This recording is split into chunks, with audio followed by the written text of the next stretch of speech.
Bismillahirrahmanirrahim. Assalamualaikum warahmatullahi wabarakatuh. Jumpa lagi dengan kami di Babang Mamat Channel, Bapak Ibu dan teman-teman sekalian.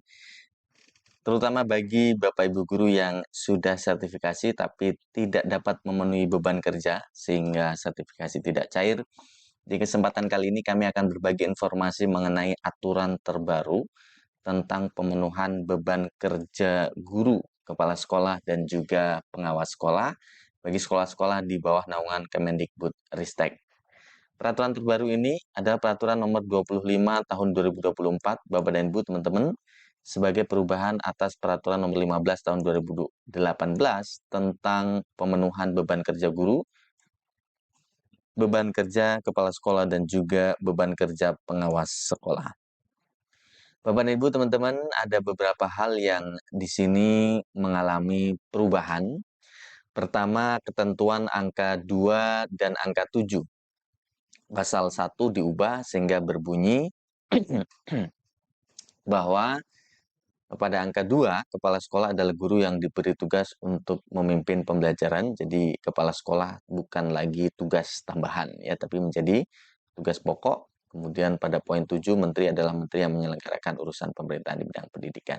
Lalu kemudian Bapak dan Ibu teman-teman berubah ya, serta ditambah ketentuan ayat 1, ayat 2, ayat 4 huruf D, dan juga ayat 4 ayat 7 ya, dan ayat 8 pasal 4 diubah serta ditambah satu ayat baru sehingga pasal 4 berbunyi sebagai berikut. Pasal 4 ayat 1 tentang perencanaan pembelajaran ya. Kemudian melakukan pembelajaran, ini ada beberapa tugas utama guru, melaksanakan pembelajaran sebagaimana mana dimaksud. Nah, ini dia Bapak Ibu ya, bahwa Bapak Ibu guru wajib memenuhi paling sedikit adalah 24 jam tatap muka per minggu atau maksimal 40 jam tatap muka per minggu. Manakala batas minimal 24 jam tatap muka per minggu ini tidak dapat dipenuhi, Bapak Ibu teman-teman bisa menambah kegiatan-kegiatan lain ya, sebagaimana misalnya tugas tambahan ya yang melekat, diantaranya adalah wakil kepala sekolah bagi sekolah menengah pertama dan ke atas gitu ya. Untuk SD tidak ada wakil kepala sekolah.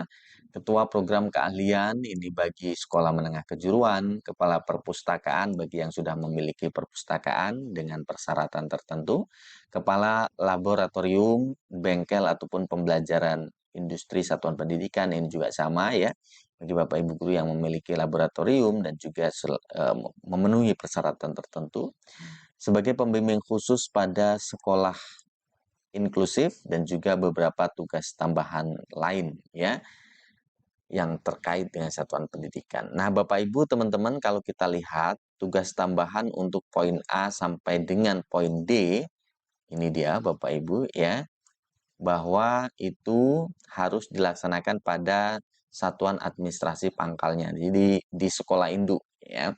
Bapak Ibu mengajar di sekolah A, jam mengajarnya tidak penuh, maka tugas tambahan sebagai wakil kepala sekolah bisa dihitung kalau ada di sekolah A tersebut. Jadi bukan wakil kepala sekolah di sekolah yang lain, itu intinya ya. Kemudian Bapak Ibu pada huruf E dan huruf F ini bisa di sekolah pangkalnya atau di luar satuan administrasi pangkalnya. Bisa di sekolah induk, bisa juga di sekolah non-induknya gitu ya. Nah, terkait dengan jumlah jamnya yang terhitung, Bapak Ibu untuk poin A sampai dengan poin D, yaitu wakil kepala sekolah, ketua program, kepala perpus, kepala laboratorium, kepala bengkel gitu ya, itu dihitung setara ya, atau diekuivalensikan itu setara dengan 12 jam tatap muka per minggu. Ya, nih, jadi cukup besar Bapak Ibu. Kemudian ini bagi Bapak Ibu guru mapel ya, bagi Bapak Ibu guru BK itu setara dengan 3 rombongan belajar. Kemudian tugas tambahan untuk huruf E dan eh, huruf E ya, huruf E itu diekuivalensikan dengan 6 jam tatap muka. Huruf E itu adalah pembimbing khusus gitu ya. Pada sekolah inklusif ini setara dengan 6 JP. Nah, Bapak Ibu teman-teman, manakala itu juga masih belum terpenuhi 24 jam belajar, 24 jam mengajar minimal, Bapak Ibu bisa mendapatkan tugas tambahan lain seperti wali kelas, pembina OSIS, pembina ekskul, koordinator PKB, guru piket ya, ketua LSP, tim kerja pengelolaan kinerja guru, kemudian pengurus pada organisasi profesi atau tutor pada PKBM atau sekolah paket gitu ya, koordinator proyek, penguatan profil pelajar Pancasila, dan juga tugas tambahan lain yang sesuai dengan ketentuan perundang-undangan. Nah, tugas-tugas tersebut wajib dilaksanakan pada satuan administrasi pangkalnya ya, huruf A sampai dengan huruf G ya.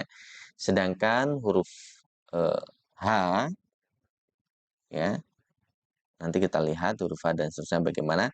Kemudian di ayat 3 Bapak Ibu teman-teman ini bisa dihitung ya sebagai pemenuhan jam tatap muka, dan untuk tugas tambahan lain ya pada ayat 1 tadi diekuivalensikan secara kumulatif Bapak Ibu ya. Secara kumulatif dengan paling banyak 6 jam tatap muka per minggu. Jadi misalnya Bapak Ibu sebagai wali kelas nanti dihitung 2 JP misalnya gitu ya. Sebagai pembina OSIS 2 JP, sebagai misalnya apalagi guru piket 1 JP ya kalau nggak salah. Piketnya 2 hari sehingga 2 JP. Nah, itu maksimal hanya bisa 6 ya Bapak Ibu ya. 6 JP untuk tugas-tugas tambahan ini.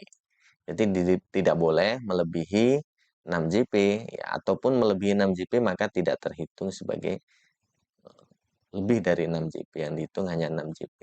Pelaksanaan 2 atau lebih tugas tambahan lain ya oleh guru bimbingan konseling dapat diekuivalensikan dengan satu rombongan belajar. Tugas tambahan dimaksud pada ayat 1 huruf A sampai dengan huruf K ditetapkan oleh menteri. Nanti jadi rincian ekuivalensinya nanti akan ditetapkan dengan aturan tersendiri ya. Harusnya biasanya sih ada pada lampiran permen ini ya. Tapi kemungkinan belum. Kalau jamnya itu masih penghitungannya masih mengikuti pada aturan yang lama, ya, ya ini hanya bobotnya hanya ada 2 JP, ada yang 1 JP gitu ya. Jadi maksimal 6 JP. Guru yang mendapat tugas tambahan lain, bagaimana pada ayat 1 wajib pelaksanaan pembelajaran jam tatap muka paling sedikit 18 jam tatap muka per minggu bagi guru mata pelajaran. Jadi artinya Bapak Ibu, untuk yang mendapatkan tugas tambahan lain itu berarti yang ini ya, wali kelas dan sebagainya ini, jam mengajarnya di sekolah induk tersebut harus 18 jam tatap muka per minggu terpenuhi. Jadi kalau misalkan hanya 12 jam tatap muka per minggu, ya tugas tambahannya harus yang ini ya, sebagai wakil kepala sekolah atau sebagai kepala perpus atau sebagai kepala laboratorium ya. Kalau untuk yang tugas tambahan lain minimal jam tatap mukanya harus 18 JP. Itu ketentuannya. Kemudian bagi Bapak Ibu guru mata pelajaran yang tidak dapat memenuhi kewajiban pembelajaran sebagaimana dimaksud pada ayat 7, guru yang bersangkutan dapat melaksanakan pembelajaran pada satuan pendidikan lain dalam satu zona ya yang ditetapkan oleh dinas sesuai dengan ketentuan peraturan perundang-undangan. Bapak Ibu bisa mengajar di sekolah lain yang masih dalam satu zona untuk dapat memenuhi 24 jam mengajar itu.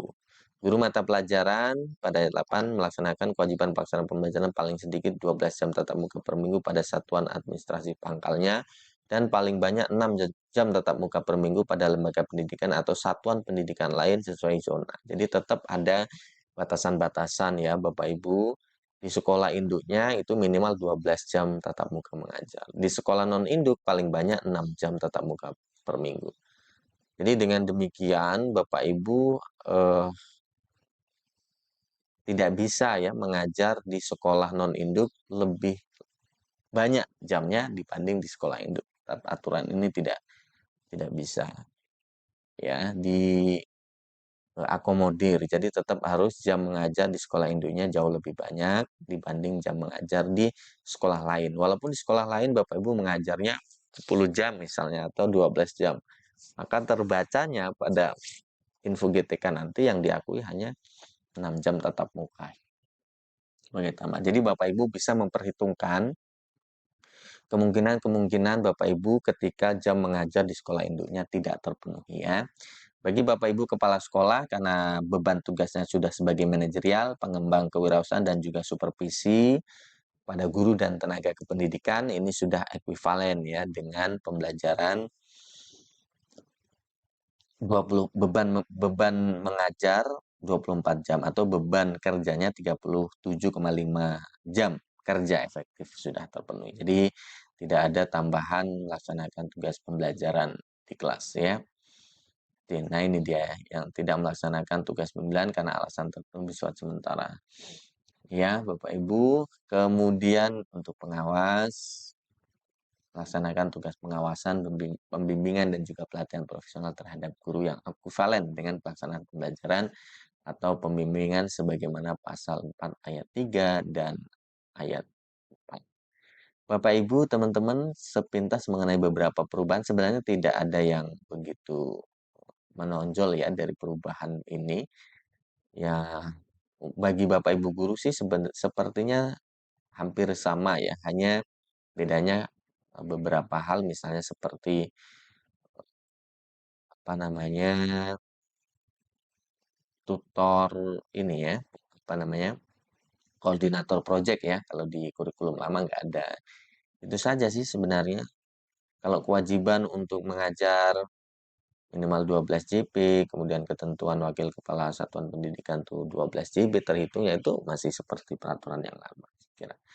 Itu Bapak Ibu, teman-teman, mudah-mudahan ini bisa memberikan manfaat bagi Bapak Ibu yang memang belum bisa terpenuhi jam mengajar tatap mukanya sehingga bisa menambah jam-jam tambahan tersebut. Terima kasih sekali lagi. Assalamualaikum warahmatullahi wabarakatuh.